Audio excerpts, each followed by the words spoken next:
नमस्कार, मैं हूं मृत्युंजय कुमार झा और हमारा खास शो 2023 में चांदी की आंधी क्वेश्चन मार्क, इसमें आपका स्वागत है। और ये सवाल इसलिए क्योंकि इस साल चांदी ने बहुत ज़्यादा लोगों को चौंकाया है।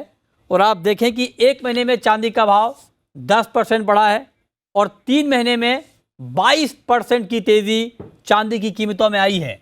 तो अब सवाल यह है कि क्या चांदी की ये तूफानी रफ्तार 2023 में कंटिन्यू रहेगी, और अगर कंटिन्यू रहेगी तो चांदी का भाव होगा क्या। इस पर आज हम चर्चा करेंगे और इस पर चर्चा के लिए हमारे साथ मेहमानों का एक खास पैनल है। हमारे साथ हैं नवनीत दमानी, मोतीलाल ओसवाल के, हमारे साथ रेनिशा चेनानी हैं, रिसर्च हेड ऑगमोंट गोल्ड की, और साथ ही हमारे साथ नितिन खंडेलवाल हैं, खंडेलवाल ज्वेलर्स के। आप तीनों का बहुत बहुत स्वागत है आज की चर्चा में। और 2023 में चांदी की आंधी, जब हमने ये थीम रखा है तो हमने इसको लेकर के देश के कुछ बड़े ब्रोकरेज हाउस से पूछा है, जाना है, समझने की कोशिश की है कि 2023 में चांदी का भाव होगा क्या। सबसे पहले आपको पोल के नतीजे बताते हैं और फिर हम अपने एक्सपर्ट से समझेंगे कि क्या ये लेवल वाकई संभव है। तो देखिए नतीजे आपकी स्क्रीन पर, और कि 2023 में चांदी का भाव कहाँ तक जाएगा, ये सवाल हमने पूछा। नतीजे क्या आए हैं ये हम आपको दिखाते हैं। केडिया कमोडिटी का मानना है कि 2023 में आपको चांदी का भाव 90,000 रुपये तक दिख सकता है, 90,000। मोतीलाल ओसवाल ने और पृथ्वी फिनमार्ट ने 85,000 का टारगेट दिया है। इसके अलावा कोटक सिक्योरिटीज़ का मानना है कि 84,000। IIFL सिक्योरिटीज़ और LKP ने कहा है कि 80,000 का भाव तो आपको दिख ही जाएगा। SMC ग्लोबल और एक्सिस सिक्योरिटीज़ ने 78,000 का टारगेट दिया है और ट्रेड बुल्स और ट्रस्ट लाइन ने 75,000 का टारगेट दिया है। मतलब ये कि सारे ब्रोकर्स इस बात को लेकर सहमत हैं कि चांदी के दाम 2023 में बढ़ेंगे। लेवल थोड़े अलग अलग ज़रूर हैं, लेकिन सब तेज़ी में हैं, किसी को मंदी नहीं लगती चांदी में। तो ये राय जो हमने पोल किया है उसमें ये बात सामने निकल कर आई है। लेकिन सवाल ये है, जिस तरह से चांदी की चाल बहुत ज़्यादा वोलेटाइल होता है, जिस रफ्तार से चांदी का मार्केट ऊपर जाता है उसी रफ्तार से नीचे भी आता है। तो वोलेटिलिटी के फ्रंट पर 2023 का साल चांदी के लिए कैसा रहेगा, फंडामेंटल कैसे हैं, आपको करना क्या चाहिए, इन तमाम मुद्दों पर हम बात करेंगे। और मेरा सबसे पहला सवाल रेनिशा जी आपसे होगा कि क्या आप, जो हमने पोल किए हैं, ऊपर में 90,000 का टारगेट आया है 2023 के लिए और नीचे में 75,000 का, आप किसके साथ जाना चाहेंगी? जी, आपने जिस तरह से कहा कि चांदी बहुत ही वॉलेटाइल होती है, अगर हम 2022 की भी बात करें तो 63,000 से स्टार्ट किया था ये साल हमने। अपसाइड में 73,000 देखा मार्च में, डाउन साइड में 52,000 देखा अगस्त में, 20,000 रुपए का फॉल देखा एंड उसके बाद फिर से रिकवर होके ऑलमोस्ट 15,000 वहां से रिकवर हो गई है प्राइसेस, और 68,000 के आसपास अभी ट्रेड हो रही है। तो सिल्वर का ये नेचर है, काफी वॉलेटाइल होती है, हायर बीटा देन गोल्ड। इस साल हमने देखा है कि काफी फैक्टर्स हैं जो प्राइसेस को इम्पैक्ट कर रहे हैं, और वही फैक्टर्स जो अभी लास्ट क्वार्टर ऑफ 2022 में है वो कैरी फॉरवर्ड रहेंगे 2023 के लिए। फर्स्ट क्वार्टर ऑफ 2022 में हमने देखा जियोपॉलिटिकल टेंशन से, इस वजह से हमने अच्छा परफॉर्मेंस देखा। सेकेंड और थर्ड क्वार्टर में हमने देखा फेड का जो स्टांस था काफी एग्रेसिव था, इस वजह से हमने प्राइसेस को 20,000 जितना फॉल आते हुए देखा। और जो ये फोर्थ क्वार्टर ऑफ 2022 है जिसमें रिकवरी आई है, ऑलमोस्ट 15,000 पॉइंट हम नीचे से रिकवर हो चुके हैं। इसके जो फैक्टर्स हैं वो है, पहला कि बहुत ही स्ट्रॉन्ग डिमांड है इंडिया से, स्ट्रॉन्ग इम्पोर्ट्स है, जो फेड का स्टांस है वो काफी हॉकिश हो चुका है, तो इस वजह से हम देख रहे हैं treasury yields and dollar index में गिरावट आ रही है। ओपन इंटरेस्ट जो है सिल्वर पे काफी लो लेवल्स पे था, तो वो रिकवर हो रहा है। और ये जब लास्ट टाइम इतना रिकवर हुआ था वो हुआ था 2010 में, जब हमने देखा था कि चांदी $18 से $50 आ गई थी। तो ये सारे जो फंडामेंटल फैक्टर्स, टेक्निकल ब्रेकआउट्स आए हैं, इस वजह से मुझे लगता है बहुत अच्छा परफॉर्मेंस 23 में भी रहेगा। 90,000 तक कहना मुश्किल है, बट एटलीस्ट 80,000 तक तो मुझे लग रहा है कि ये प्राइस टच कर सकती है लेवल। अच्छा, ठीक है।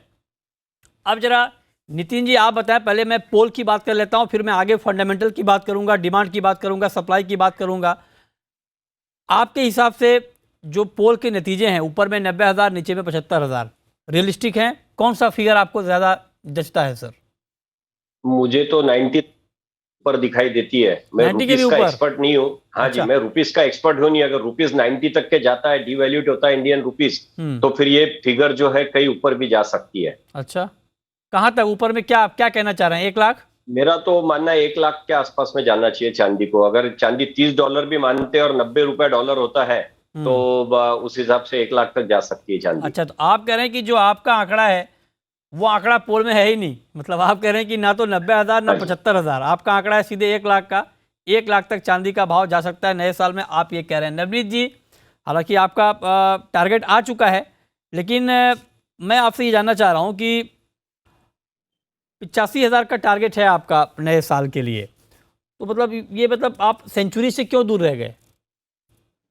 मृत्युंजय जी, चांदी में सेंचुरी भी लग जाएगी, बट चांदी में प्रॉब्लम ये है कि वोलेटिलिटी बहुत हाई है। जैसे रेनिशा ने भी बताया कि इसमें हमने लास्ट कुछ महीनों में इतनी हाइटेड वोलेटिलिटी देखी है कि 75,000 रुपए की चीज कब 55,000 54,000 आ जाती है पता ही नहीं चलता है, और निवेशक थोड़े से वहां पर सहम जाते हैं, और वहां पर जब निवेश करने की राय देते हैं तो थोड़े से बैकफुट पे रहते हैं। टाइम एंड अगेन आपके शो के द्वारा हमने ये डिस्कस किया है कि क्या राइट टाइम है, चांदी की आंधी कहाँ तक जाएगी, और ये क्वेश्चन मार्क भी मेरे हिसाब से तो ये फुल स्टॉप होना चाहिए कि ये रैली शुरू हो चुकी है और कहाँ तक जाएगी ये देखने वाली बात होगी। 2023 डिमांड और इंडस्ट्रियल यूजेज दोनों के हिसाब से चांदी में बहुत अच्छा लग रहा है।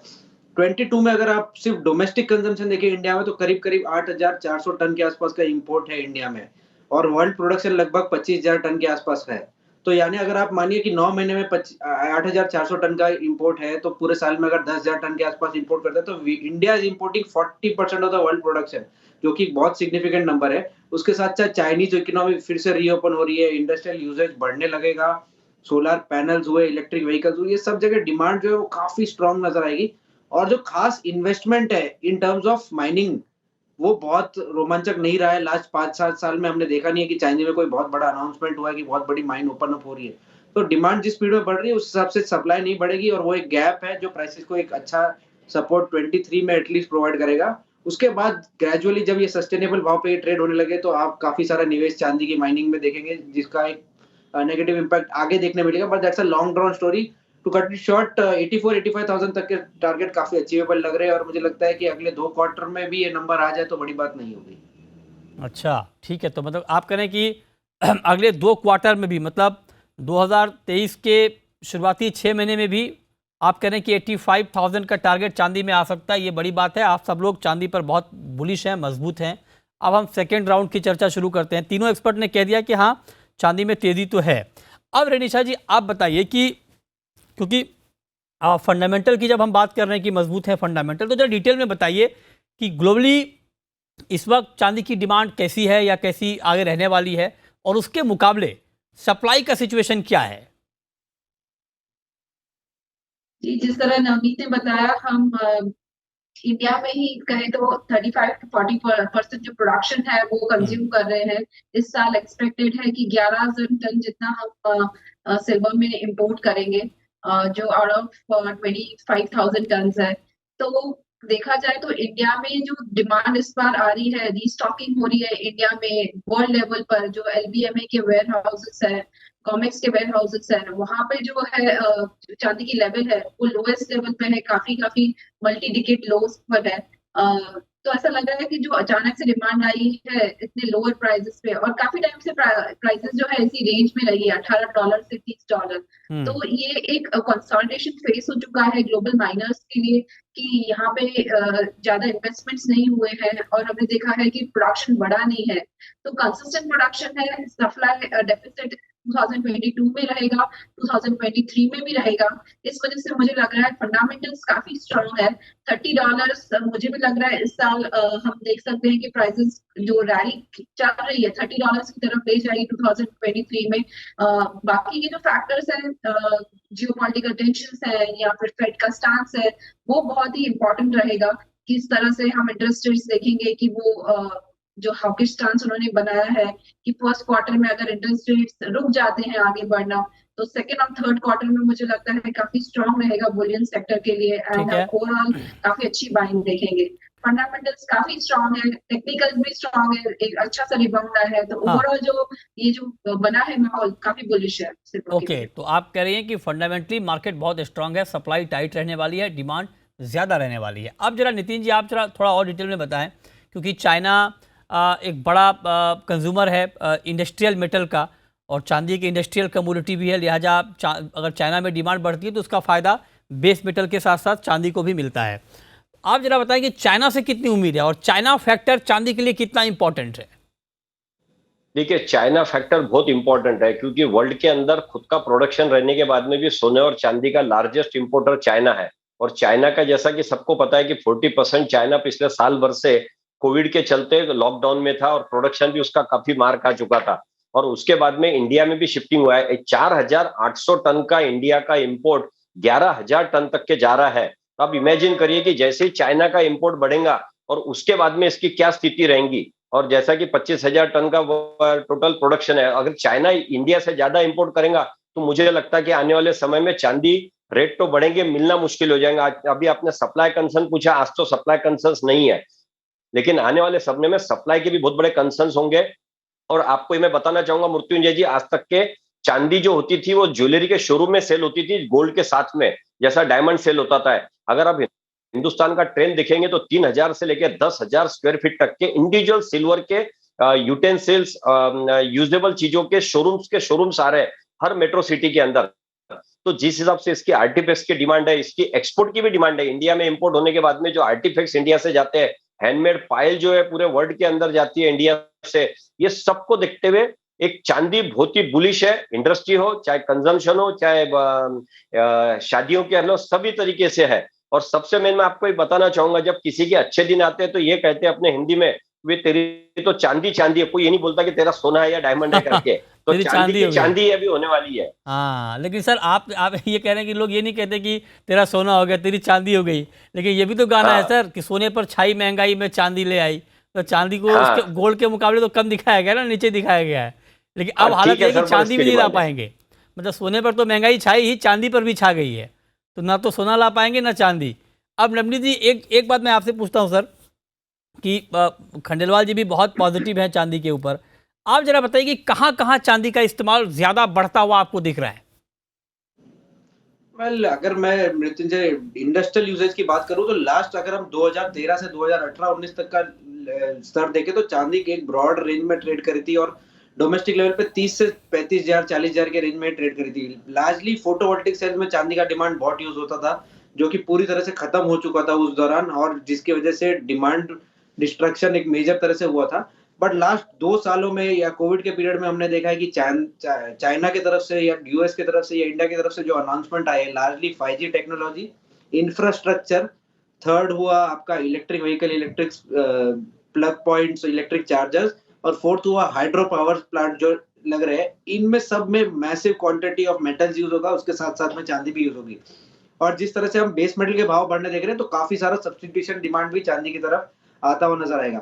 नाउ चांदी एक ऐसी कमोडिटी है कि जिसमें आपको या तो महीनों तक कुछ भी वोलेटिलिटी देखने मिलेगी, और जैसे अगर आप देखें तो लास्ट 2 महीने में हमने करीब 20% की बढ़त देखे, ऐसे भी दिन आते हैं। तो you have to stay invested in the metal, और उसके साथ साथ इंडस्ट्रियल यूजेज का जो डिमांड बढ़ रहा है उसके साथ आपको कैपिटलाइज करने के लिए फॉरवर्ड हेजिंग भी करना बहुत जरूरी हो गया है।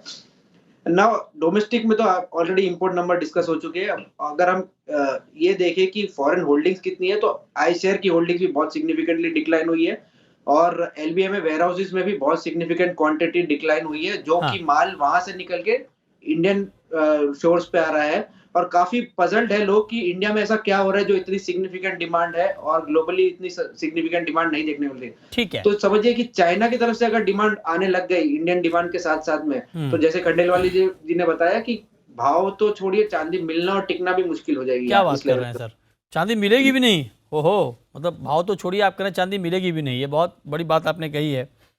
चलिए देखते हैं, लेकिन छोटा सा ब्रेक लेंगे, और जो बात आपने कही है, ब्रेक के बाद हम ये जानने की कोशिश करेंगे। हमारे तीनों एक्सपर्ट चांदी में बहुत बुलिश हैं, बहुत तेज़ी में हैं, लेकिन सवाल ये है कि जब चांदी में इतनी बड़ी तेज़ी आएगी 2023 में, तो आपकी निवेश की प्लानिंग कैसी होनी चाहिए चांदी में?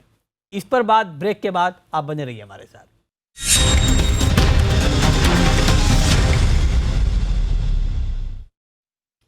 ब्रेक के बाद भी आपका स्वागत है। हम बात कर रहे हैं कि 2023 में क्या चांदी की आंधी आएगी, ये संकेत मिलने लगे हैं, और हम ये आपको बता रहे हैं कि आपको अब अगर चांदी में बड़ी तेजी आने वाली है तो आपकी प्लानिंग इन्वेस्टमेंट को लेकर चांदी में होनी क्या चाहिए। हमारे साथ मेहमानों का एक खास पैनल बना हुआ है, जुड़ा हुआ है।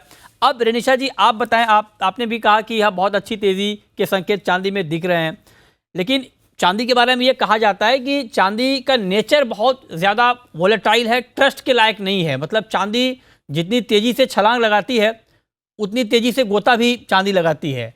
तो अब आप जरा बताइए कि अगर इन्वेस्टमेंट की प्लानिंग सिल्वर के लिए करनी हो तो क्या प्लानिंग होनी चाहिए अभी? मैं पर्सनली बताऊं तो मैं किस तरह से इन्वेस्ट करती हूँ चांदी में, तो मुझे लगता है कि फिजिकली एंड डिजिटली दोनों तरह से चांदी में इन्वेस्टेड रहना सही रहता है। फिजिकली आप कॉइन्स एंड बार्स खरीद सकते हैं, एंड डिजिटली आप डिजिटल सिल्वर खरीद सकते हैं ऑगमोंट जैसे प्लेटफॉर्म्स पर, जहाँ पे आपको टेंशन नहीं है कि उसको स्टोर किस तरह से करना है, आगे चल के हमको सेफ्टी रहेगी कि नहीं रहेगी। सारी चीजें वॉल्ट्स में स्टोर होती है।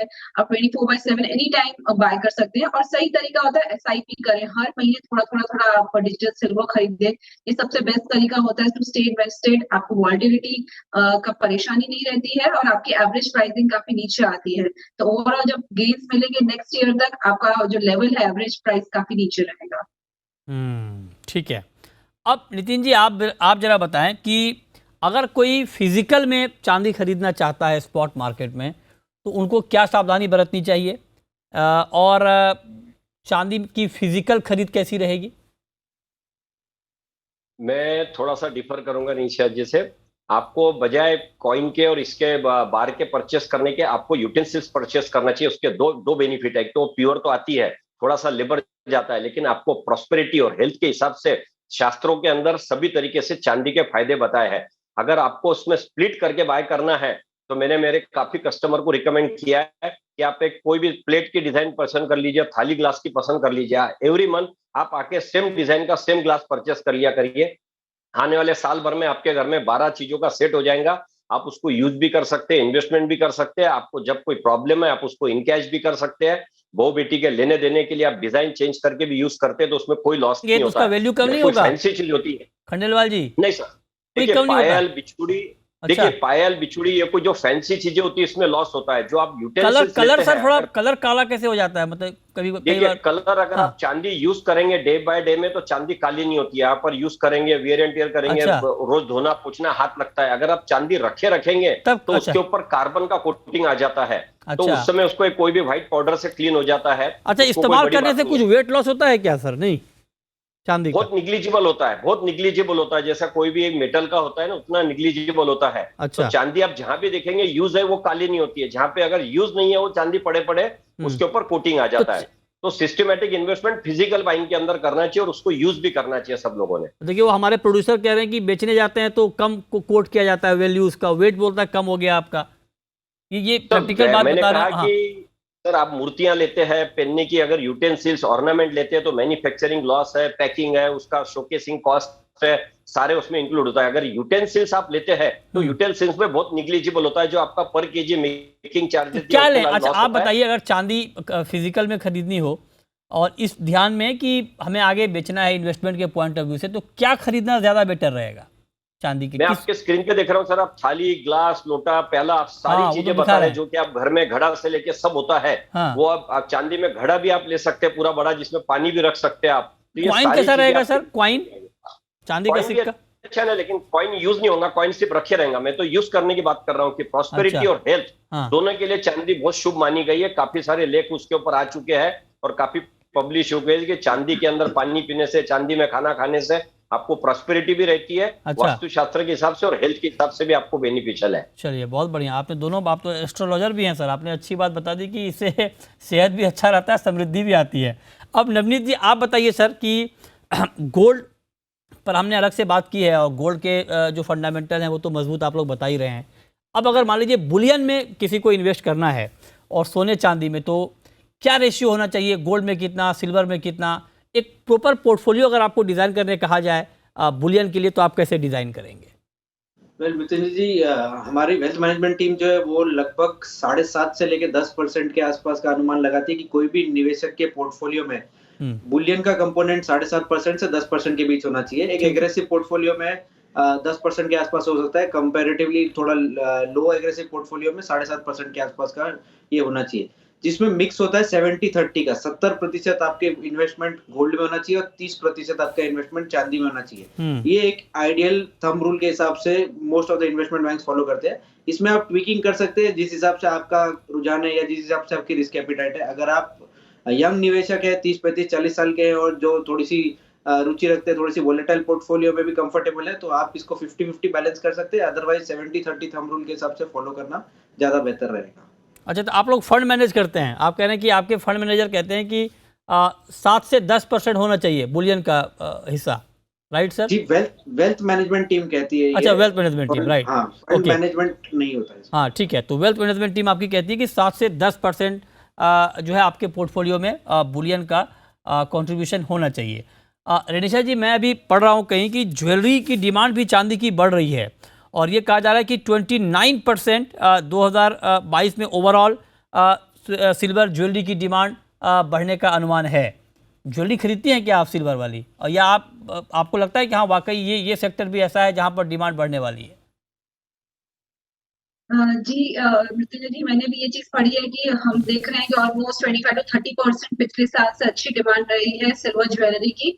बिकॉज हमने देखा है कि गोल्ड की प्राइसेस इस साल थोड़ी बहुत बढ़ी है, तो थोड़ा जो लोग गोल्ड अफोर्ड नहीं कर पा रहे हैं वो सिल्वर ज्वेलरी के थ्रू जा रहे हैं। और आजकल ऐसी कई कंपनीज हैं जो बहुत ही अच्छी डिजाइन बनाती हैं सिल्वर में और उसको कोटिंग करती है गोल्ड से या रोज गोल्ड से। तो अगर आपने वो सिल्वर ज्वेलरी पहनी है, उसके ऊपर गोल्ड प्लेटिंग है या सिल्वर रोज गोल्ड प्लेटिंग है, तो किसी को भी लगेगा कि आपने गोल्ड की ज्वेलरी पहनी हुई है और उसकी फिनिशिंग और जो डिजाइन है वो सेम टू सेम गोल्ड की होती है। तो इस वजह से हमने देखा है जो डिजाइनर ज्वेलरी है सिल्वर की, उसमें काफी अच्छी डिमांड रही है। कई कंपनीज ने अच्छी अच्छी डिजाइन निकाले हैं, इस वजह से ग्लोबली ई-कॉमर्स की वजह से भी हमें अच्छी डिमांड आती हुई ठीक है। नितिन जी, आप तो ज्वेलर हैं सर, आप जरा बताएं कि वाकई सिल्वर ज्वेलरी की डिमांड बढ़ रही है और उसका जरा गणित बताएं कि मेकिंग चार्ज वगैरह कितना होता है उसमें। देखिए, सिल्वर ज्वेलरी की डिमांड बहुत बढ़ रही है और मेकिंग चार्जेस तो होते ही है, लेकिन काफी सारी जो बेस्ट मैन्युफैक्चरिंग यूनिट्स होती है वो एमआरपी पे सेल करती है, इसलिए उनकी मेकिंग होती है ना, वैल्यू एडिशन उसमें थोड़ा ज्यादा होता है और उसको पहनने के लिए ये होता है कि वो लाख रुपए तक भी आती है और उसका अगर रिसेल देखे तो कम आता है। लेकिन आप ये समझिए कि 25 लाख का एक जो गोल्ड का और कोई रूबी एमराल्ड का नेकलेस होता है, उसकी बराबर की फिनिशिंग सिल्वर में आती है और लाख रुपए तक की होती है, बल्कि उसमें मटेरियल 35-40 लाख हजार का ही होता है। तो वो एक अलग शौक की चीज हो जाती है एक अपने, लेकिन फिर भी आपकी उसमें बचत होती है, आपका इन्वेस्टमेंट कम होता है। ये हो गया point number 1। Point number 2 sir, मैं एक बताना चाहूंगा आपको कि फिजिकल में मैं इसलिए ऑलवेज इंपॉर्टेंट देता हूं कि जब भी देश पे कोई संकट आता है, आज हम बहुत सेफ है लेकिन हम कल का बता नहीं सकते, उस समय सर किसी भी एसेट क्लास में आपका कोई भी ईटीएफ हो या बैंक में रखा हो या आपके पास में करेंसी हो, कुछ काम नहीं आती। आपको जो फिजिकल आपके पास में सिल्वर या गोल्ड है, जो आप किसी भी कंट्री में इनकैश कर सकते, किसी भी समय इनकैश कर सकते, तो फिजिकल भी आपके पास में अच्छी मात्रा में गोल्ड और सिल्वर आपके पास में होना चाहिए, वो किसी भी फॉर्म में हो। चलिए, बहुत शुक्रिया नितिन जी आपका, नवनीत जी आपका और रेनिशा जी आपका हमारे साथ आज की इस खास चर्चा में जुड़ने के लिए और डिटेल में सिल्वर के मार्केट पर बात करने के लिए। तो फिलहाल इस खास शो में इतना ही, छोटा सा ब्रेक के बाद भी खबरें जारी हैं। नमस्कार।